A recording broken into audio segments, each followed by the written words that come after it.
Hey, welcome back to the channel. I just saw The Mandalorian, episode 1.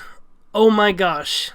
It blew me away. Jon Favreau and Dave Filoni did an excellent job on this. Even though it's just the first episode, we really don't know that much about the character. By the way, I'm going to have spoilers for The Mandalorian. So listen, if you haven't yet, go...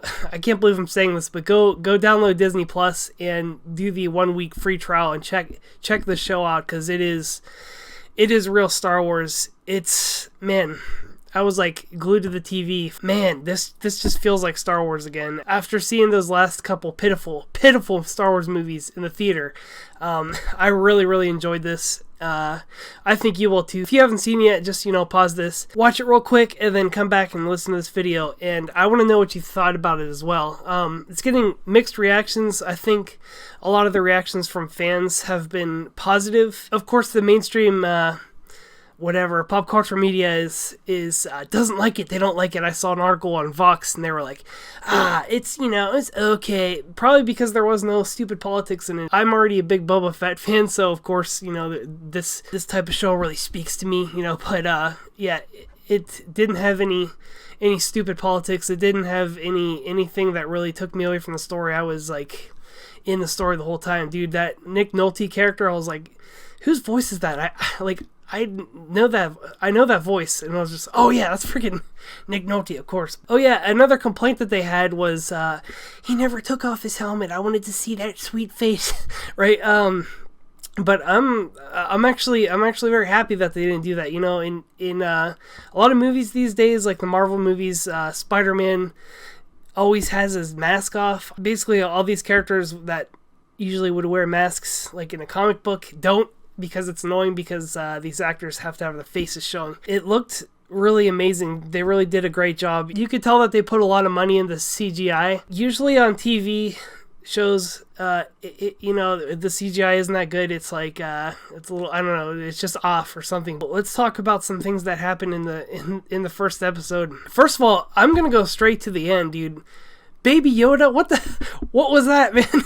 I'm not sure if like that infant Yoda was like flying at the end or something, like floating up to touch Mandalorian's hand. He was like, his little hand, like, I don't know. It might be force sensitive, probably. Maybe in the Disney Star Wars universe, characters can reincarnate themselves, because we see in episode 9, Emperor Palpatine's back, and he's back, and he's on a mission, so who knows? Maybe they can like be born again, you know what I mean?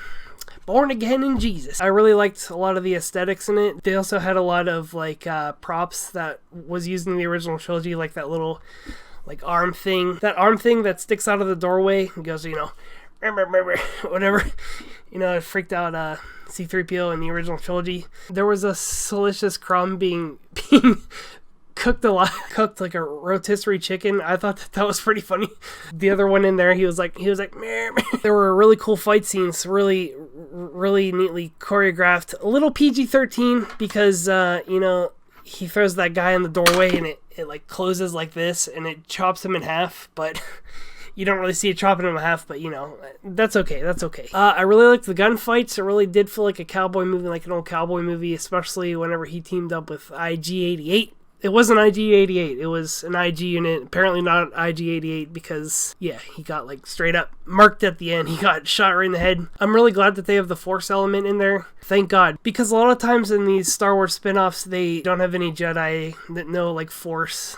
Like, I think in Rogue One, it was like a Force-sensitive character, but it wasn't really, a Jedi or the Force or anything like that. So I'm glad that they're putting the Force into this. That Han Solo movie didn't have any. Okay, so it takes place after the Empire has been destroyed, right after Episode 6, and the Mandalorians look like they're all kind of living underground in this, like, bunker or something like that. When he brought that billet to that leader, it looked like a Mandalorian leader or something, and she made him a shoulder plate, which is really cool.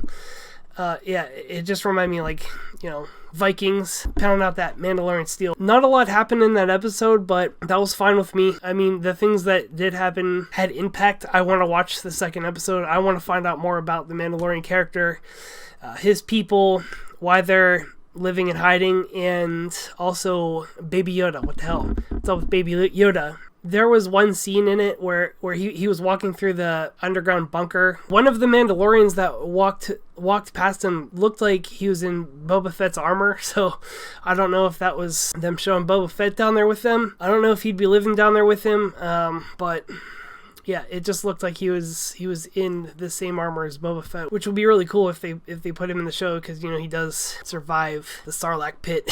That bounty hunting IG-88 type character was really neat. How they had him in combat mode and he was just like flipping around, like he was just like boop, boop, boop. He was just like freaking blasting people all over the place. Then he kept trying to kill himself. He was just like self-destruct mode. He was like, no, don't do that. It just kind of felt like Genndy Tartakovsky's Clone Wars, almost like an episode of that, because not a lot happens in those, and it is a lot of action, but at the end you're just like, I need more, you know what I mean? We have more Star Wars to watch now, like good Star Wars, actual Star Wars to watch now, and I hope that they keep it this way. I hope that all 8 episodes are, free of politics, and I hope that they look as good as that. I'm looking forward to the next one. I can't wait till they put the next one on. Of course, our, free week trial is going to be over by then, but I'm probably going to get it. Yeah, damn it. They got my money. They got me. They got me, dudes. They got me. Anyway, I hope you enjoyed this episode. Hey, listen, subscribe. I'll be doing every episode, hopefully. I don't know when they come out, but I will be talking about every episode, and we'll discuss it together. Smash that like button, okay? And I will see you next time.